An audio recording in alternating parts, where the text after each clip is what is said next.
এখন তো বাজারে প্রচুর পরিমাণে পাকা আম পাওয়া যাচ্ছে, তাই পাকা আম শেষ হয়ে যাওয়ার আগেই এইভাবে একবার কিন্তু আম দিয়ে দই বানিয়ে নিতে পারো, দারুণ খেতে। আর এই দইটাতে চিনি না দিলেও কিন্তু চলবে। এখানে দই বানানোর জন্য আমি 1/2 লিটারের মতো দুধ নিয়েছি, আর দুধটাকে দেখো প্রথমে ভালো করে কিন্তু জাল করে নিতে হবে।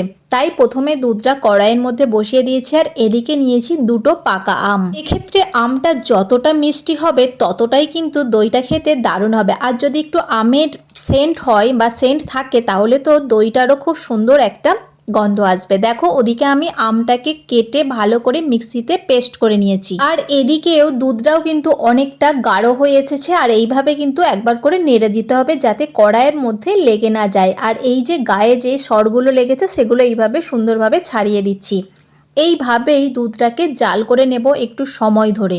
আমি এই দুধটাকে জাল দিয়ে ফুটিয়ে ভালো করে অর্ধেক করে নেব, মানে যতটা দুধ থাকবে এটাকে ফুটিয়ে ফুটিয়ে তার হাফ করে নিতে হবে, তাহলে দইটা কিন্তু দারুণ সুন্দরভাবে বসে আর খেতেও খুব ভালো লাগে। এরপর গ্যাসটা অফ করে দেব, আর দুধটা কিছুটা ঠান্ডা করে নেব। কিছুটা যখন ঠান্ডা হয়ে আসবে তার মধ্যে পেস্ট করে রাখা আমটা পুরোটাই দিয়ে দিলাম। এখানে গরম দুধে কিন্তু আম দেওয়া যাবে না, দুধটা একটু ঠান্ডা হতে হবে, একদম ঠান্ডাও নয় আর খুব গরমও নয়। দুধটা হালকা গরম থাকবে, মানে যেমন হাত দিতে আমরা পারি সেই রকম গরম অবস্থায় তাতে আম দেব, আর দিয়ে দেব 1/2 চামচের মতো একটু টক দই। এই টক দইটার জন্যই কিন্তু দইটা খুব সুন্দরভাবে বসবে। তারপর ভালো মতোভাবে দুধের সঙ্গে মিশিয়ে নেব। আমি একদমই চিনি ছাড়া দইটা করছি, আর যদি কেউ মিষ্টি দিতে চাও তো দুধ যখন ফুটবে তার মধ্যে কিন্তু মিষ্টিটা দিয়ে দিতে পারো। আমি দইটা বসাবো এই যে এইরকম একটা পাত্র নিয়েছি আর একটা মাটির পাত্র নিয়েছি, এই দুটো পাত্রের মধ্যে দই বসাবো। তাই পাত্রের গায়ে আমি টক দই একটু নিয়ে ভালো করে এইভাবে মাখিয়ে দিয়েছি, আর এরপর